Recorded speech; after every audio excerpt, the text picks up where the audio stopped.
कौन है जो सपनों में आया, कौन है जो दिल में समाया। लो झुक गया आसमां भी, इश्क मेरा रंग लाया। ओ Priya,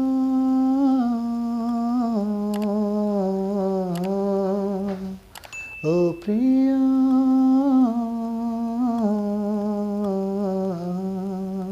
hello guys, good morning. कैसे हैं आप लोग? आशा करता हूँ बिल्कुल स्वस्थ और मस्त होंगे। तो दोस्तों, आज मैं अपने एक वीडियो में बहुत ही ज़्यादा इंफॉर्मेटिव वीडियो आपके लिए लेके आया हूँ। जैसे कि आप बोर्ड पे देख रहे होंगे, what are your strengths and weaknesses. जैसे कि आप कभी भी इंटरव्यू देने जाते हैं तो मैंने आपको इसके पहले एक और वीडियो बनाया था, how to introduce yourself, जो कि सबसे पहला क्वेश्चन होता है इंटरव्यू का, जिसके बारे में आप जानते होंगे। एंड जो सेकंड आपको क्वेश्चन मैंने बताया था कि what is like why should we hire you. तो आई होप आप लोगों को ये वीडियो आपने देखा होगा, और अगर नहीं देखा है तो मेरे आप डिस्क्रिप्शन में वीडियो को लिंक दिए हुए हैं और आप आई बटन में भी जाके इसको देख सकते हैं। साथ ही साथ दोस्तों, मैं आपको बताना चाहूँगा कि ये जो क्वेश्चन मैं आप लोगों को बता रहा हूँ, ये बहुत ही ज़्यादा इंपॉर्टेंट क्वेश्चंस हैं। जैसे कि आप कहीं भी जाते हैं तो कोई कंपनी आपको जॉब देने से पहले सबसे पहला ये पूछती है कि what are your strengths and weaknesses. तो हमें इस चीज़ पर ध्यान देना होगा कि हर व्यक्ति की, आप जैसे कि जानते हैं कि अगर कुछ स्ट्रेंथ होती है तो हम सबकी एक वीकनेस भी होती है। तो हमें अपनी वीकनेसेस को अदरवाइज दूसरे तरीके से नहीं बताना होगा। आप जैसे कि जानते हैं, हम अपनी वीकनेसेस को इस तरह से बताएंगे कि वो आपकी एक स्ट्रेंथ बन के उभरे। तो जैसे कि आप देख रहे हैं दोस्तों, मैंने यहाँ पे दो पार्ट में इसको अपडेट किया हुआ है, what are your strengths and weaknesses. तो आप पहले आते हैं स्ट्रेंथ्स पे। तो स्ट्रेंथ पे आप देखते हैं, जैसे कि मैंने यहाँ पे लिखा हुआ है कि ये स्ट्रेंथ है आपकी। अगर आप बोलना चाहते हो तो आप इसे लिख भी सकते हैं। बहुत ही ज़्यादा इंपॉर्टेंट लाइन्स है जो कि आप कभी भी कहीं भी इंटरव्यू के दौरान बोल सकते हैं। जैसे लिखा हुआ कि I am a quick learner, मतलब आप कुछ भी चीज़ें बहुत जल्दी से सीख सकते हैं। क्विक लर्नर मीन्स कोई भी चीज़ें आप बहुत फोकस होकर सीखते हैं और बहुत ही ज़्यादा अच्छे से सीखने का प्रयास करते हैं, और आप क्विक लर्नर, आप जल्दी से सीख जाते हैं। तो ये आपका एक पॉजिटिव पॉइंट है जो कि किसी भी इंटरव्यूअर को बहुत ही अच्छा लगेगा, जैसे कि आप भी जानते होंगे। सेकंड है, I have a great communication skills. अगर आपकी स्किल्स अच्छी हैं तो वो इंटरव्यूअर को भी पता लग जाएगा आपसे, जब इंटरव्यू वो लेगा इंग्लिश में या जिस भी लैंग्वेज में, तो आप जिस तरह से फ्लुएंसी दिखाएंगे उसी हिसाब से उनको पता चल जाएगा कि आप कम्युनिकेशन स्किल्स में अच्छे हैं। तीसरी चीज़ें, अगर आप बोलते हैं कि I am a positive thinker sometimes, जैसे कि दोस्तों हम जब कभी किसी भी जॉब में जाते हैं तो आपको पता होता है कि कोई भी चीज़ कई बार हमारे ऊपर बहुत ज़्यादा स्ट्रेस हो जाता है। जैसे कि कंपनी की ओपनिंग और क्लोजिंग के दौरान आप जानते होंगे कि एक किसी भी पर्सन के ऊपर, जैसे कि आप मान लीजिए एक सेल्स रिप्रेजेंटेटिव है, तो आपके ऊपर बहुत ज़्यादा लोड होता है, आपको टारगेट के लोड पूरा करना होता है। तो उस टाइम पे हम बहुत ज़्यादा नेगेटिव थिंक करने लग जाते हैं। तो अगर आप, कई बार लोग डिप्रेशन में चले जाते हैं, कई बार लोग मतलब स्ट्रेस हो जाता है, कई बार लोग जॉब क्विट कर जाते हैं, या कई बार लोग परेशान हो जाते हैं, गलत कदम उठा लेते हैं। तो उस दौरान आप एक पॉजिटिव थिंकर बनेंगे तो एक बहुत ही अच्छी चीज़ होगी। जैसे कि आप पॉजिटिव थिंकर, मान लीजिए आप पॉजिटिव थिंकर हैं, तो आप ये बता सकते हैं, जैसे कि ये बहुत ही अच्छी लाइन है क्योंकि सिंपल आपको याद भी हो जाएगी। अगर आप फोर्थ लाइन पे जाते हैं तो आई एम सेल्फ मोटिवेटेड, क्योंकि कई बार होता है कि हम स्ट्रेस में कुछ लोग ऐसे होते हैं, आपने देखा होगा कि जैसे कि वो बहुत ज़्यादा मोटिवेट हो जाते हैं। जैसे कि कई बार ज़्यादा स्ट्रेस होता है, जैसे कि आप एक एग्जांपल ले सकते हैं। जैसे कि हमारी टीम, कई बार इंडियन टीम जैसे मैच खेलती है, तो मैच के दौरान आप देखते होंगे कि उनमें बहुत सारे ऐसे प्लेयर्स हैं जो कि दबाव में बिखर जाते हैं। आपने देखा होगा वो अपनी विकेट जल्दी खो देते हैं। लेकिन कुछ ऐसे भी प्लेयर्स होते हैं जो दबाव में ही बढ़िया खेलते हैं, अच्छी परफॉर्मेंस देते हैं। जैसे कि कुछ प्लेयर्स के एग्जांपल आप, कई बार आपने देखा होगा कि एकदम हमारी टीम मैच हार रही होती है, लेकिन उस दौरान अगर हम अच्छा परफॉर्म करते हैं, एक बंदे की परफॉर्मेंस से हमारी टीम जीत जाती है। तो वो सेल्फ मोटिवेटेड होते हैं, उनको मेन मौके पे मोटिवेशन बहुत ज़्यादा उनको समझ आती है, वो मोटिवेट होकर अपना कुछ भी कर जाते हैं।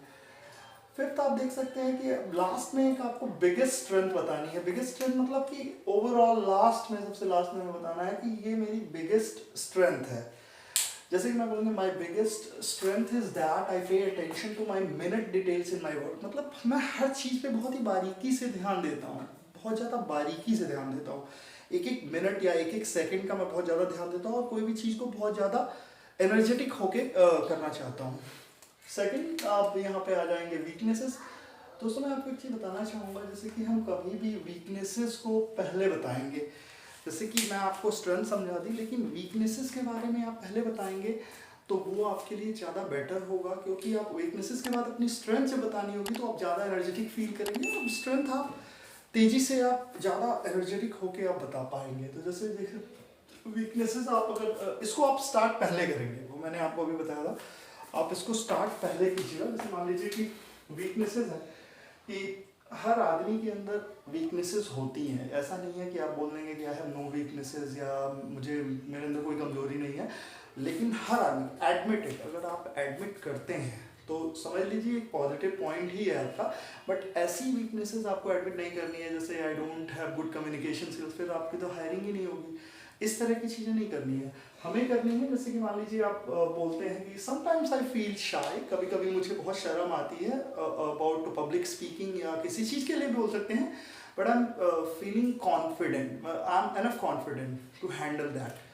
आप जैसे कई बार हम लोगों को, सभी लोगों को शर्म आती है, कई लोगों को स्टेज का फेयर होता है, स्टेज पे जाने में लोगों को शर्म आती है, तो वहाँ पे आप बोल सकते हैं कि sometimes I feel shy but I am enough confident to handle it. मैं कॉन्फिडेंट हूँ, मैं हैंडल कर सकता हूँ। सेकंड थिंग आप बोल सकते हैं कि जैसे मान लीजिए ये बहुत ही अच्छी लाइन है, जैसे कि I trust people very easily, sometimes it hurts me but sometimes this habit make me good friend in life। जैसे कि मान लीजिए कई बार कुछ लोग होते हैं बहुत ही अच्छे हृदय के होते हैं, बहुत अच्छे स्वभाव के होते हैं, वो लोगों की बातों में बहुत जल्दी आ जाते हैं और वो कभी किसी को मना नहीं करते। जैसे मान लीजिए किसी ने बोला भाई मुझे बहुत ज़रूरत है, मुझे हेल्प चाहिए, मुझे ये चाहिए वो चाहिए, और लोग मान जाते हैं, चल भाई ठीक है। कई बार लोग झूठ बोल के भी पैसे मांग लेते हैं, फिर बाद में पैसे नहीं मिलते, गायब हो जाते हैं। तो इस टाइप की चीज़ें से हम मना नहीं कर पाते, तो ये बहुत अच्छी लाइन है, अगर आप बोल सकते हैं कि तो बहुत अच्छी चीज़ है, कोई ऐसी बात नहीं है। लेकिन ये आपकी देखिए यहाँ पे पॉजिटिविटी भी दिखा रहा है कि आप बहुत ही अच्छे हृदय के हैं, बहुत अच्छे स्वभाव के हैं, जिससे इससे आपके ऐसा नहीं होता कि सभी लोग धोखेबाजी होते हैं। मान लीजिए कुछ लोग ऐसा होते हैं, बट आप कई बार लोगों के ऊपर ट्रस्ट करते हैं तो उससे आपके अच्छे फ्रेंड्स भी बनते हैं। पे थर्ड लाइन जैसे मैंने यहाँ पे फोर फील करी है, I feel uncomfortable until I finish my work. कुछ लोग ऐसे होते हैं कि जैसे कि ना उनको अच्छा नहीं लगता, अगर मान लीजिए कई बार बहुत ज़्यादा इंपॉर्टेंट है, वो अपनी फैमिली चीज़ें या कुछ ऐसी चीज़ें, इंपॉर्टेंट चीज़ों को इग्नोर कर जाते हैं जब तक उनका काम पूरा नहीं होता। तो कभी कभी ये चीज़ें भी बेकार होती हैं। वैसे कि आप अपने काम के प्रति जिम्मेदार बने, बढ़िया है, लेकिन इन चीज़ों पे जैसे कई बार उन लोगों को ना उनकी तबीयत ख़राब हो जाती है, अनकंफर्टेबल हो जाते हैं, रोने लग जाते हैं, ये भी ठीक नहीं है। फोर्थ चीज़ आप देखते हैं जैसे कि I always over prepare for any work assigned to me. कई बार ऐसा भी होता है, जैसे कि कई लोगों के लिए होता है कि ऑलवेज ओवर प्रिपेयर, अगर आपको कोई काम दिया जाता है तो वो उसके पहले बहुत ज़्यादा प्लान बनाने लग जाते हैं, बहुत ज़्यादा रिसर्च करने लग जाते हैं, बहुत ज़्यादा गूगल करने लग जाते हैं, बहुत ज़्यादा मतलब प्रोटेक्टिव होके चलते हैं। अरे भाई, अगर हम कोई काम करते हैं तो कोई दिक्कत नहीं है, आप कर सकते हैं, आप किसी भी चीज़ को आप करिए, कोई इशू ही नहीं है उसका। बट यहाँ पे आप इन चीज़ों को बोल सकते हैं always over prepare for any work assigned to me. तो कई लोग ऐसा भी कर जाते हैं, कोई दिक्कत नहीं है इसमें। कुछ लोग बहुत ज़्यादा, कुछ लोग आपको जो काम मिला आपने थोड़ी सी रिसर्च करी और स्टार्ट कर दिया, तो उसमें आपको चांस मतलब सफल होने के ज़्यादा, इससे इंटरव्यूअर पे एक बहुत ही ज़्यादा असर पड़ेगा। बट ये ऐसा कुछ नहीं है कि आपकी मतलब यहाँ पे नेगेटिविटी नहीं शो कर रहा है, ये नेगेटिविटी नहीं है, ये पॉजिटिविटी ही है। जो जिस तरह से आप अगर बता रहे हैं ये सारी चीज़ें, आपको एक नेगेटिव तो है आपका, लेकिन ये आपका कहीं ना कहीं पॉजिटिव बिहेवियर भी शो करता है। तो ये अच्छा है, कोई दिक्कत नहीं, आप इसे बोल सकते हैं, बहुत बढ़िया है। और लास्ट में मैंने जैसे आपको बताया कि आप ग्रेटेस्ट कोई भी चीज़, जैसे कि इन द लास्ट आप बोलेंगे कि मेरी जो सबसे बड़ी वीकनेसेस हैं, जैसे मान लीजिए बोलेंगे माई greatest weakness is that it is hard for me to say no for anyone. Sometimes people try to take advantage of that. जैसे कि मान लीजिए क्या होता है, कई बार लोगों को आप मना नहीं कर पाते, वही जैसे मैंने बताया कि समटाइम्स आप मना नहीं कर पाते, और वही वाली बात हो जाती है कि आप मना नहीं कर पाते और कोई आपको धोखा दे देता है, तो उस टाइम आपको बहुत ज़्यादा दुख होता है। तो ऐसी कोई दिक्कत नहीं है। आप ये लाइंस जो मैंने बताई हैं फ्रेंड्स, आप इसे नोट कर सकते हैं और आप इसे इंटरव्यू में यूज़ कर सकते हैं। ये बहुत ही ज़्यादा इफ़ेक्टिव लाइंस है और 100% आपको इंटरव्यू में इससे आपको जो है सक्सेस मिलेगी ही मिलेगी। हाँ, आपको थोड़ा सा प्रैक्टिस करनी पड़ेगी अपनी स्किल्स में। आप जैसे भी कोई भी चीज़ें, आपको पता है कि प्रैक्टिस मेक्स पर्सन परफेक्ट, तो आप उसको मेहनत कीजिए, इन चीज़ों को लिखिए, आप दिन में 10 बार प्रैक्टिस कीजिए और अपनी स्ट्रेंथ्स एंड वीकनेसेस, ज़्यादा नहीं पूछते हैं लोग, प्लीज़ टेल मी 2 और 3 weaknesses and strengths of your life. तो 2-3 आप कर लीजिए और इफेक्टिव वे में आप उसे प्रेजेंट कर पाएँ इंटरव्यूअर के सामने, तो आपको कामयाबी ज़रूर मिलेगी। तो अब फ्रेंड्स, आई बिलीव आपको ये वीडियो बहुत ही ज़्यादा पसंद आया होगा। अगर आपको मेरा ये वीडियो पसंद आए तो आप मेरे चैनल इंग्लिश शिक्षक को ज़्यादा से ज़्यादा लाइक कीजिए, शेयर कीजिए एंड सब्सक्राइब कीजिए।